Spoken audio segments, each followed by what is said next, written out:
Guys, it's day 11 again, part 2, now going through chapters 33 through. At this point in time, Jacob is now making that convoy over to Esau. He is very scared, and no matter how God has been protecting him, he still is a little precautious in meeting up with his brother. So he decides to break up the camp into 3 parts. He wanted his servant wives and sons in the front, Leah and her sons in the middle, and then Rachel and her sons in the back. Him putting them in the front automatically means he was willing to lose his servant wives and sons, and even Leah, if it came down to it, rather than Rachel. Again, that favoritism is still shown, as it was before. Leah and the servant wives were like, I'm in danger. you see, despite Jacob's name change to Israel, his character was still needing a little bit of work. He really didn't have full faith in God and was still a chicken, so he decided to take the position of a servant when meeting up with Esau and bowed low to the ground, the same with his family. Esau even told Jacob, bro, chill. You don't got to be doing all that, man. We're still brothers. Like, you don't have to worry about me. In fact, before Jacob and Esau even started talking, when they first saw each other, Esau ran to Jacob, embraced him, kissed him, and cried bitterly within his brother's arm. This is one of the sweetest moments in the Bible. I remember the second time I read it, I teared up. It even reminds me of the time when I came back from Ohio when I was in college for the first time after 2 months of not seeing my family in person. My dad ran upstairs to where I was in the church and he embraced me and cried in my arms. And we both cried. It was like such a sweet moment. You can imagine what Esau was saying in Jacob's ear. He must have been like, I missed you so much, little bro. I'm so glad to see you and that you're okay. And wow, you've grown so much. You finally got some hair on you. We see that this is God's answered prayer for Jacob when it came to him not being taken over by Esau nor being harmed by him. Esau has matured up until this point. He no longer has that vendetta against his brother. He even kindly declined the gifts of all those animals that Jacob had sent beforehand. And he even asked about his family and his sons and daughter, and it all came to a full culmination of like a family reunion. But regardless of this happy reunion, Jacob still stood as a servant and said that he was Esau's servant and that Esau was his Lord, even when Esau called him brother. He reversed the language of the prophecy that Sarah got about her sons being in the womb and that the older will serve the younger. He didn't want Esau to be reminded of that prophecy because of obvious reasons. We see that when Jacob's family is introduced to Esau, the only son that's named here is Joseph, which shows his favoritism and love for his son. And so Jacob was weary of Esau and said, nah, bro, take the gifts as much as you can because I just want you to have them. He didn't want to take any chances with his brother and even atoned for some of his past sin. It got to the point where he even avoided traveling with Esau when Esau had invited him to go to a new land at Seir. Jacob even lied and said, yeah, I'll meet you over there at Seir. Don't worry about it. And he went the complete opposite route towards Succoth. There he settled in Shechem after buying some land for himself and his family. And this is where the ending of Jacob's story is. And now we're going to be starting to go a little more into his son's story.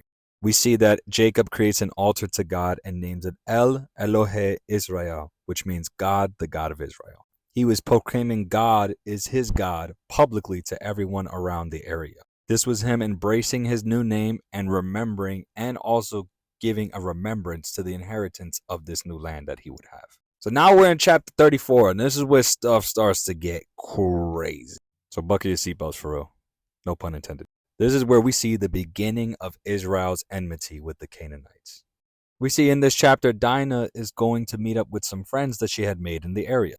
You know, like girls would just probably go to the mall, go shopping, you know, little cool stuff like that. But of course, stuff just can't be that simple in the ancient times.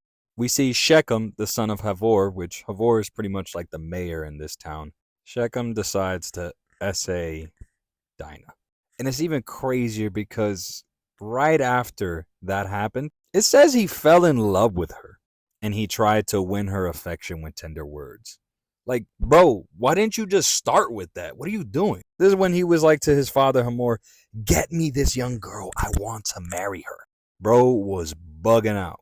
This is where we see Jacob finds out about this whole situation and doesn't decide to tell his sons about anything until they got back from the fields. Which is even crazier to think about because of the fact that his own daughter just got SA'd, because you can't say that stuff on TikTok, YouTube, because then they're going to demonetize you.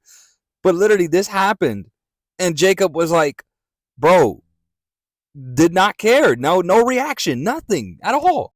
Knowing dang well if it were to go down like that in these days, someone would have gotten shot. But nah, Jacob, it just didn't seem like he cared at all. And it was very similar to what happened to Tamar, one of David's daughters. But in that case, that was by her half-brother. So that's just even worse. I believe it had something to do with the favoritism because Dinah is technically not a daughter of the woman he truly loves, Rachel. But I knew if it was Rachel's daughter, he would have burned that town to the ground. He discussed this situation with Hamor like nothing even happened. Shechem's actions led to Dinah not even being able to have a proper wedding, and it showed Israel that he had no business dealing with the Canaanites. Alright, so I'm back in the house. But anyways, so the brothers come back from the fields and they hear about this and they're like, what? Like distraught, just angry, furious, and rightfully so. And so they just really tried to enact justice in their own way. Obviously, it wasn't in how God would have wanted it to be done, but they went ham when it came to it. Honestly, I don't know how they could just sit there and listen to what Shechem was trying to tell them with Hamor, talking about, hey, I want to marry your sister. Like, give me kindness. Show me kindness. I'm surprised they shouldn't punch him in the face. Like, bro, bugging out. Jacob was probably holding his sons back from knocking him out. It's the irony of Shechem begging for their kindness and allowing him to marry Dinah when he didn't even show kindness to her when he did what he did. He was willing to give anything to marry her, but instead of just talking to her first and asking for their blessing, he wasn't willing to do that though. He's just like, give me the girl, as if she was property or something. And this is where the path of deception creeps up on Jacob's sons. First there was Abraham, then it was Isaac, then it was Jacob, and now it's Jacob's sons who are lying. They all lied, and it all caused the downfall or impending downfall of many nations that dealt with Israel. So right, this is what they did. They was like, oh, we can allow you to marry Dinah as long as you and all of your men circumcise yourselves, because we're technically set apart and you can't marry her because we're holy, we're different. And Shechem was like, bet, let's go ahead and do that. And so Jacob's sons used this deception of God's covenant in order to murder them while they were healing. Shechem did not hesitate. He went with his father Hamor, told all the men of the land, and pretty much all they did was circumcise themselves. They weren't just circumcising themselves for Dinah. They wanted their women and their wealth. All those animals, they wanted a piece of it. What they hoped to get from Jacob's family was the opposite of what they got. So Simeon and Levi went to all of Shechem, and they destroyed all of the men that were healing on the third day from their circumcision. So in my mind, I get it. This is wrong to be murdering people, especially to use God's covenant as a way of deceiving them. But why didn't they just kill Shechem? And we see that even Dinah was there in the family house. So they probably were just holding her captive. And the rest of the brothers came back from the field and plundered all the land, took children and women as wives and captives. We see here their reputation in the area is shattered, and Jacob is distraught that Levi and Simeon would do such a crazy thing of killing all these men. I mean, literally, they just moved into the neighborhood. How can you do something so stupid? And it ultimately took them out of the blessings that Jacob has later on in Genesis 49. They had justified anger, just not the right actions. The best thing out of this is that they didn't have to be part of a nation that they didn't want to be a part of. This is why God says, vengeance is mine. We're not meant to enact our own justice upon people, but allow God to do it the right way. And that was day 11. I pray that this blessed you guys. Love y'all. God bless.